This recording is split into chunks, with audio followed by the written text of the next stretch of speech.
Tense শিখবো। আমরা অনেকেই জানি টেন্স 12 প্রকার। শুনলেই অনেক ভয় লাগে, ভাবে যে 12টা স্ট্রাকচার আমরা কিভাবে মুখস্থ করব। কিন্তু আমরা যদি একটা চার্ট ইউজ করি তাহলে আমাদের টেন্স সারা জীবন মুখস্থ হয়ে যাবে। আমরা এই তিনটি টাইম জানি, অতীত, বর্তমান, ভবিষ্যৎ। আমরা যে 12টি স্ট্রাকচার করি, মুখস্থ করি, তার মধ্যে কিন্তু ফার্স্টে থাকে পাস্ট টেন্সে থেকে past indefinite, present indefinite, future indefinite.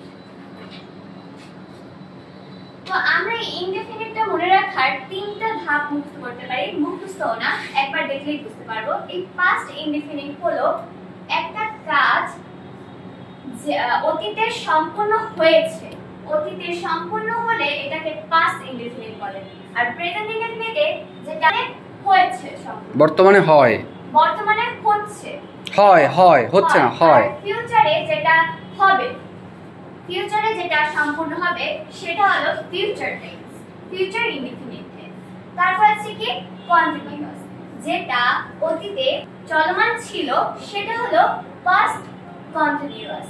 আর যেটা প্রেজেন্টে চলছে, প্রেজেন্টে চলছে সেটা হলো প্রেজেন্ট কন্টিনিউয়াস। যেমন I am learning English, এখন আমরা ইংলিশ শিখছি, আমরা ইংলিশ শিখছি, এটা হলো প্রেজেন্ট কন্টিনিউয়াস।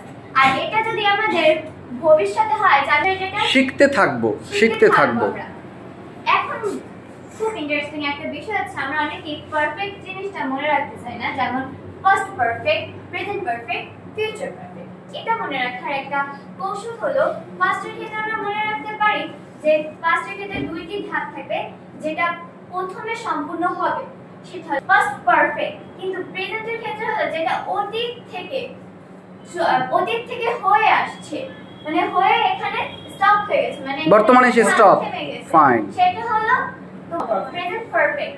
আর ফিউচারের ক্ষেত্রে ঠিক একই নিয়ম, যেটা আগে হয়ে গেছে, দুইটি ধাপের মধ্যে যেটা আগে হয়ে গেছে সেটা হলো ফিউচার পারফেক্ট, ফাইন। এখন past perfect continuous, past perfect continuous এটা আমরা যেভাবে মনে রাখতে পারি যে এখানে দুইটি ধাপ থাকবে, যে দুইটি ধাপের মধ্যে প্রথম ধাপটা চলমান অবস্থায় ছিল সেটা হলো পাস্ট পারফেক্ট কন্টিনিউয়াস।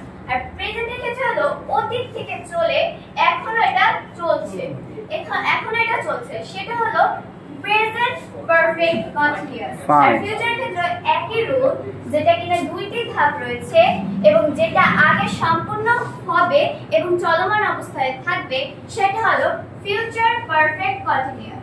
আমরা যদি এই স্ট্রাকচারটা একবার ভালোভাবে বুঝতে পারি এবং মনে রাখতে পারি তাহলে আমাদের টেন্স পুরোই সোজা। আমি মনে করি আজকে এই স্ট্রাকচারের মাধ্যমে আমরা টেন্সটিকে খুব ভালোভাবে বুঝতে পারবো এবং এই স্ট্রাকচারের মাধ্যমে আমরা টেন্স আর কখনোই ভুলবো না। Thanks to watching.